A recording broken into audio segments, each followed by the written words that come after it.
तो माशाल्लाह से सुबह-सुबह का टाइम है, मैंने चूज़ों को निकाला क्योंकि आज मुझे छुट्टी है, आज मैं घर में हूँ, तो इन दोनों को मैंने बाहर निकाला और ये मुर्गे को मैंने अंदर बंद कर दिया।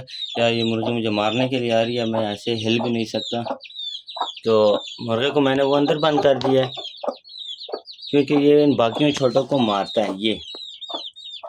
तो आए अभी मैं आपको दिखाता हूँ दूसरे बड़े माशाल्लाह से 2 मुर्गे, इनमें से मैंने एक सेल कर दिया और ये है माशाल्लाह से जो मैं दूसरी न्यू लेके आया था। देखें माशाल्लाह से दोस्तों, आप भी माशाल्लाह बोलिएगा।